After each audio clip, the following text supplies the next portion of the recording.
जय जय जगन्नाथ नमस्कार संध्या खबर रे ओम न्यूज 24 आपण मानक जनाऊँगी हार्दिक अभिनंदन।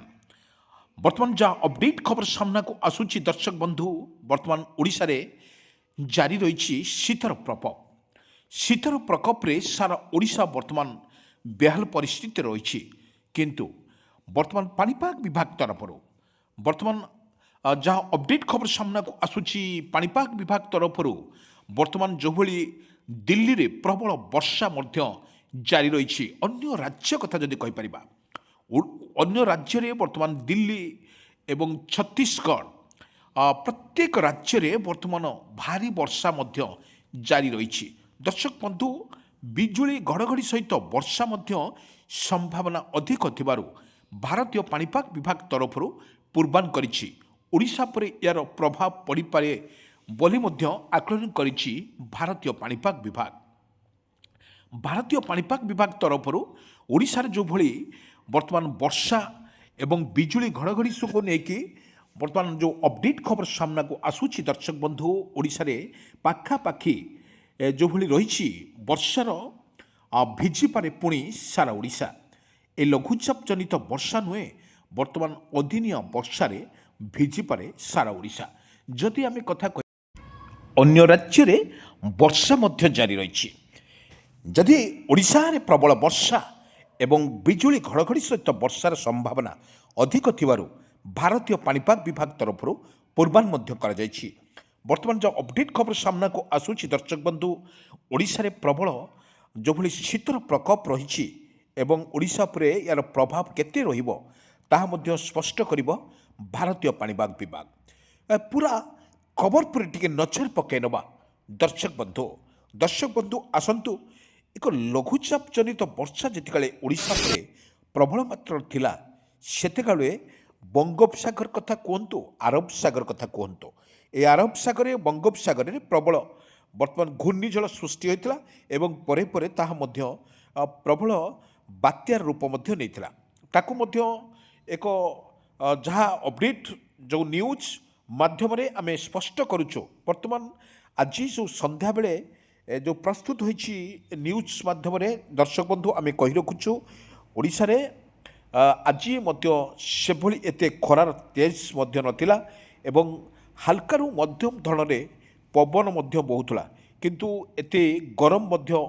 हेउ नथिला किंतु जहाँ शीतर शीतुआ शीतुआ लगुला मध्य किंतु आकाश आज संध्या बेले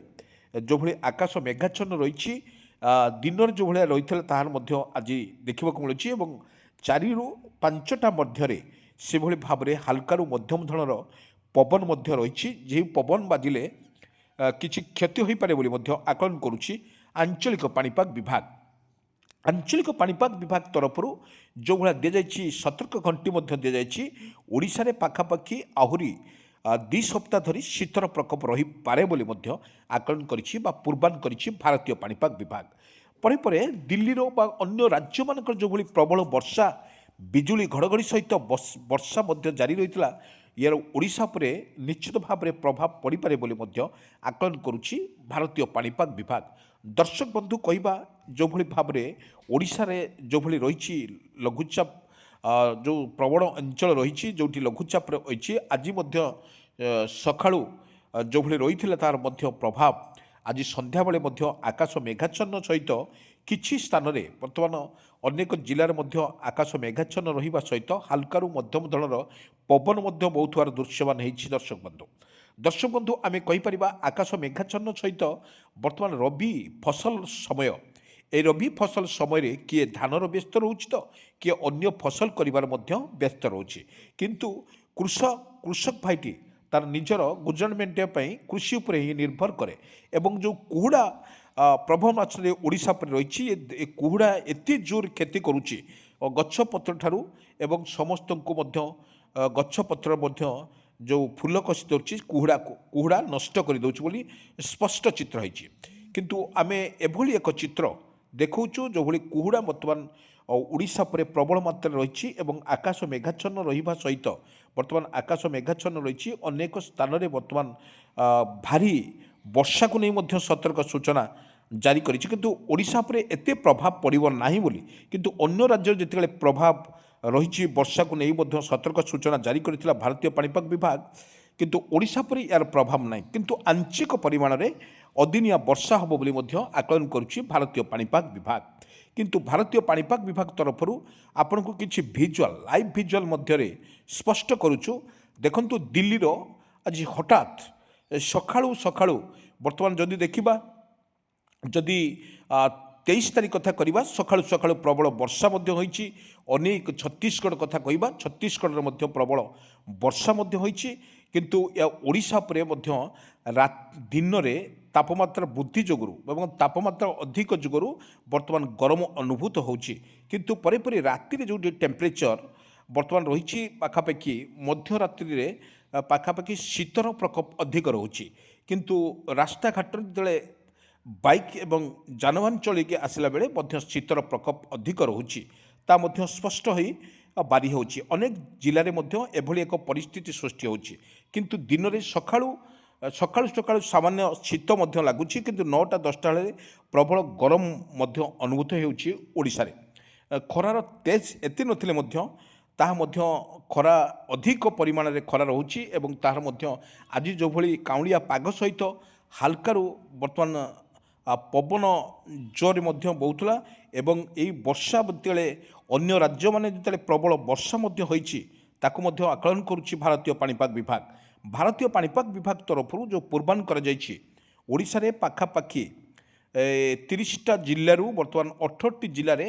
ହାଲକାରୁ ମଧ୍ୟମ ଧରଣର ପବନ ସହିତ ଝିପିଝିପି ବର୍ଷାର ସିଷ୍ଟମ ଦେଖାଯାଉଥିବାରୁ ଭାରତୀୟ ପାଣିପାଗ ବିଭାଗ ତରଫରୁ ପୂର୍ବାନୁମାନ କରାଯାଇଛି କିନ୍ତୁ ଓଡ଼ିଶାରେ ବର୍ତ୍ତମାନ ବଙ୍ଗୋପସାଗର କଥା କହିବା ଯେଉଁ ପଶ୍ଚିମ ଝଡ଼ ପ୍ରଭାବ ରହିଛି ଓଡ଼ିଶାରେ ଯେଉଁଭଳି ପଶ୍ଚିମ ଝଡ଼ ରହିଛି ତାରି ପ୍ରଭାବରେ ସମୁଦ୍ରରେ ମଧ୍ୟ ବାୟୁରେ ଯେଉଁ ପଶ୍ଚିମ ଝଡ଼ ପ୍ରଭାବରେ ହାଲକାରୁ ମଧ୍ୟମ ଧରଣର ପବନ ପିଟିପାରେ ଏହି ପବନ ବହିବା ଯୋଗୁଁ କିନ୍ତୁ ବଡ଼ିରେ ବର୍ତ୍ତମାନ ଶୀତ ଟିକେ କୋହଲା ଲାଗୁଛି ଏବଂ ଯାହା ରହିଛି ଖବର ତାହା ମଧ୍ୟ ପାଖାପାଖି ଆହୁରି ଗୋଟେ ସପ୍ତାହ ଧରି ଓଡ଼ିଶାରେ ବର୍ତ୍ତମାନ ରହିବ ଆପଣଙ୍କୁ କିଛି ଭିଜୁଆଲ୍ ଲାଇଭ୍ ଭିଜୁଆଲ୍ ଭିତରେ ଦେଖାଉଛୁ କିପରି ଦିଲ୍ଲୀର ଯେଉଁ ଦୃଶ୍ୟ ରହିଥିଲା ଦିଲ୍ଲୀରେ ମଧ୍ୟ ଏଭଳି ଭାବରେ ପରିସ୍ଥିତିରେ ଯେଉଁଭଳି ଭାବରେ ବର୍ଷା ରହିଥିଲା ତା ମଧ୍ୟ ସ୍ପଷ୍ଟ ହୋଇ ବାରି ହେଉଛି ପ୍ରବଳ ବର୍ଷାକୁ ନେଇ ବର୍ତ୍ତମାନ ଦିଲ୍ଲୀବାସୀଙ୍କ ଭିତରେ ଗୋଟିଏ ଆତଙ୍କ ସୃଷ୍ଟି କରିଛି ଅଦିନିଆ ଯେଉଁଭଳି ବର୍ଷା ରହିଛି ଏବଂ ଯେଉଁଭଳି ଶୀତର ପ୍ରକୋପ ଅଧିକ ରହୁଥିବା ବେଳେ ମଧ୍ୟ ତାହା ମଧ୍ୟ ସ୍ପଷ୍ଟ ହେଉଛି ଓଡ଼ିଶାରେ ବର୍ତ୍ତମାନ ତାହାର ପ୍ରଭାବ ଆଂଶିକ ମାତ୍ରାରେ ପଡ଼ିପାରିବେ ହାଲକାରୁ ମଧ୍ୟମ ଧରଣର ବର୍ଷା ସହିତ ବିଜୁଳି ଘଡ଼ଘଡ଼ି ସହିତ ବର୍ଷାର ମଧ୍ୟ ସମ୍ଭାବନା ଅଧିକ ଥିବାରୁ ବର୍ତ୍ତମାନ ଭାରତୀୟ ପାଣିପାଗ ବିଭାଗ ତରଫରୁ ପୂର୍ବାନୁମାନ କରାଯାଇଛି ଦର୍ଶକ ବନ୍ଧୁ ଆଉ ଗୋଟେ କଥା କହିପାରିବା ଯେଉଁଭଳି କୁହୁଡ଼ି ରହୁଛି ଓଡ଼ିଶାରେ ତାକୁ ମଧ୍ୟ ସରକାରଙ୍କ ତରଫରୁ ମଧ୍ୟ ପ୍ରତ୍ୟେକ ଲୋକମାନଙ୍କୁ ସଚେତନ କରିବା ସହିତ ବର୍ତ୍ତମାନ ଯେଉଁଭଳି ରହିଛି ତା'ର ସ୍ଥିତି ରହିଛି ଓଡ଼ିଶାରେ ଯେଉଁଭଳି କୁହୁଡ଼ିକୁ ନେଇକି ସ୍ଥିତି ରହିଛି କିନ୍ତୁ ପରିବହନ ପକ୍ଷରୁ ରାଜ୍ୟ ପରିବହନ ପକ୍ଷରୁ ବର୍ତ୍ତମାନ ସଚେତନ କରାଯାଇଛି ଲୋକମାନଙ୍କୁ ଯଦି ଆପଣ ଅନ୍ୟ କେଉଁଠି ଯାତାୟାତ କରିବା ପାଇଁ ଚାହୁଁଛନ୍ତି କୁହୁଡ଼ି ଆପଣଙ୍କୁ ବାଧାବିଘ୍ନ ସୃଷ୍ଟି କରିପାରୁଛି ସେଥିମଧ୍ୟ କୁହୁଡ଼ିକୁ ଆପଣଙ୍କୁ ଅନୁସରଣ କରିବାକୁ ପଡ଼ିବ ଏବଂ କୁହୁଡ଼ି କେତେ ଜୋର ଅଛି ଆକୁ ତାକୁ ଧ୍ୟାନ କରି ଆପଣଙ୍କୁ ବାହାରକୁ ଯିବାକୁ ପଡ଼ିବ କିନ୍ତୁ କୁହୁଡ଼ି ପାଖାପାଖି ଯା ଭାରତୀୟ ପାଣିପାଗ ବିଭାଗ ତରଫରୁ ବା ଆଞ୍ଚଳିକ ପାଣିପାଗ ବିଭାଗରୁ ପାଖାପାଖି କୁହାଯାଇଛି କୁହୁଡ଼ି ଆହୁରି ପାଖାପାଖି ଗୋଟେରୁ ସପ୍ତାହର ରହିବ ବୋଲି ମଧ୍ୟ କୁହାଯାଇଛି କିନ୍ତୁ ପଶ୍ଚିମ ଝଡ଼ ପ୍ରଭାବରେ ଯେତେବେଳେ ଓଡ଼ିଶାର ଶୀତ ଗାୟବ ହୋଇଛି କିନ୍ତୁ ବର୍ତ୍ତମାନ ଶୀତ ଯେତେବେଳେ ଗାୟବ ହୋଇଛି ଗରମର ପ୍ରଭାବ ତ ଅଧିକ ରହୁଛି ବୋଲି ମଧ୍ୟ ସ୍ପଷ୍ଟ ହୋଇଛି ଭାରତୀୟ ପାଣିପାଗ ବିଭାଗ ତରଫରୁ।